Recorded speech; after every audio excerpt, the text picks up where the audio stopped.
everybody, it's Dominic, the Primetime Treasure Hunter. Thanks for coming by to check out another video. I hope you all had a great Thanksgiving and made lots of nice sales over the past few days.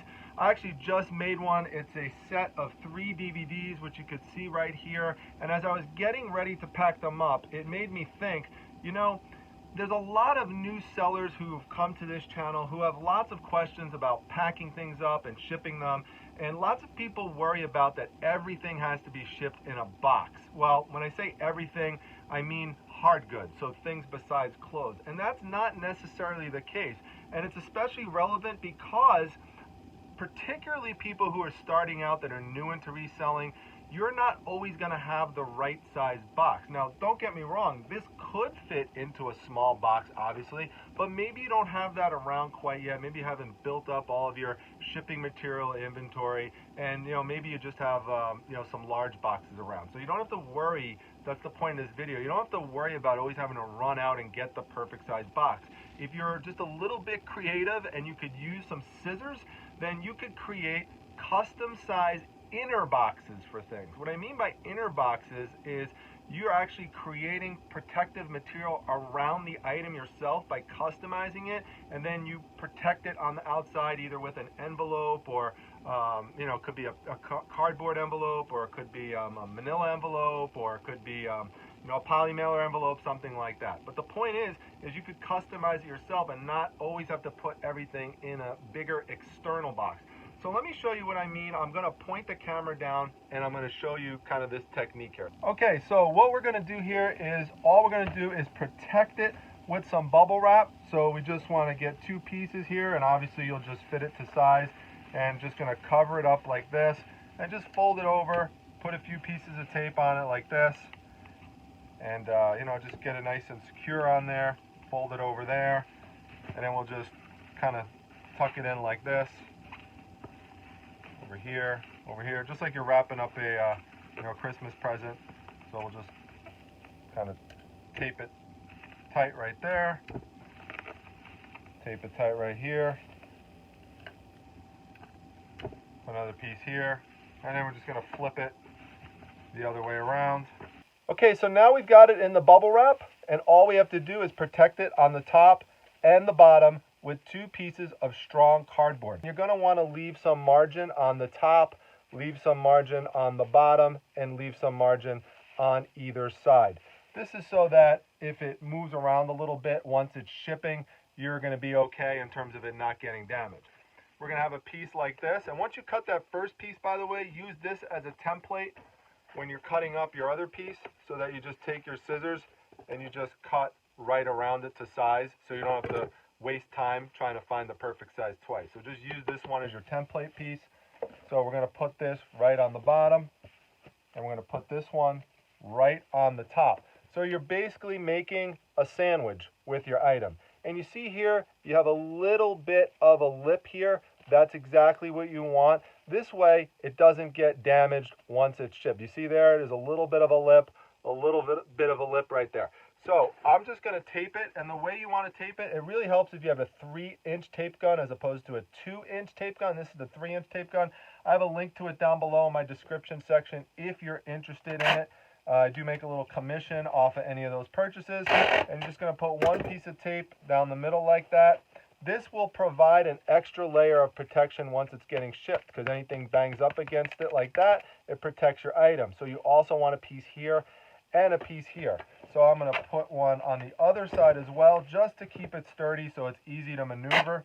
So we're going to go like this and like this, and just make sure you tug it down tight. That makes it nice and sturdy rather than leaving it loose. Then I'm going to do the other side like this. And you see how I just tighten it like that? Like this. I like to pull it tight like that. And now I'm going to get one here and here because I want to protect these edges. So I'm going to use my 3-inch tape gun for this side, because that's about the length of it is about 3 inches, just like that. So I'm going to put it here. Now this doesn't mean you shouldn't have a 2-inch tape gun, because a 2-inch tape gun does have its uses, and I'm going to show you that in just a moment. This technique really, really works and helps prevent damage. so you really minimize your returns. Now right here you could see this little piece is what needs to be covered, and a 3-inch piece of tape, you could use it, but it'll be a little much. So that's why you could use your 2-inch tape gun. Again, I have a link to that down below in the description section as well. So it's good to have different tools available to you for different situations. So now we're going to do that. We're going to do that.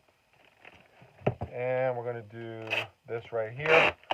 So now we have got this baby nice and protected. There is no way this is going to get damaged. So the last thing left to do is to get an envelope to put it in. You could use any envelope you want. I do recommend padded envelopes inside if you have them around. Sometimes you could reuse ones from Amazon that come like that, so they have a little bubble wrap inside.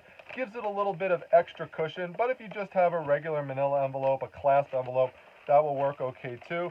And you just gotta, wiggle it in there, push it in, and we'll get it in there in just a second. Kind of use that and push it in. Try to get it all the way in.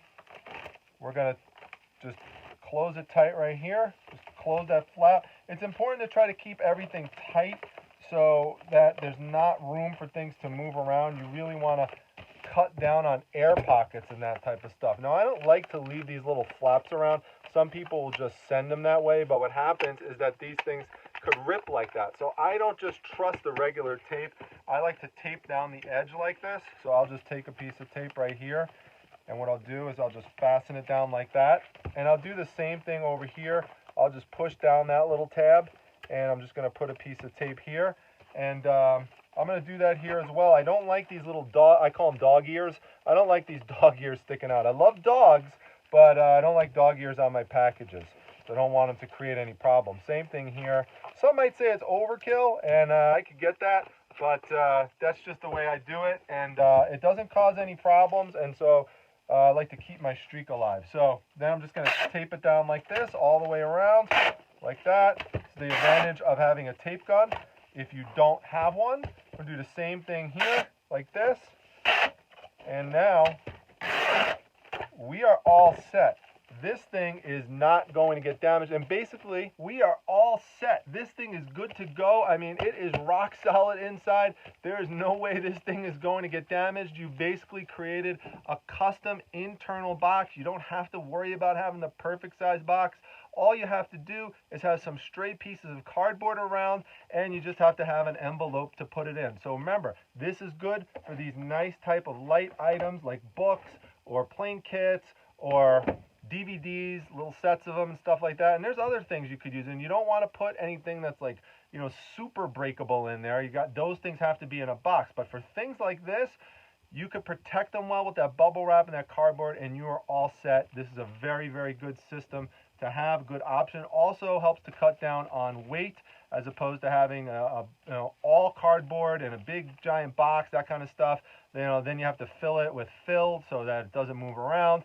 This also winds up saving you money in the long run because you don't have as much weight in terms of the shipping. So with that being said, I hope you liked the tip. Make sure you hit the like button if you enjoyed it. Share it with others. Make sure you subscribe to the channel. Also, make sure you come to my Facebook group, the Facebook Reselling Resource Center.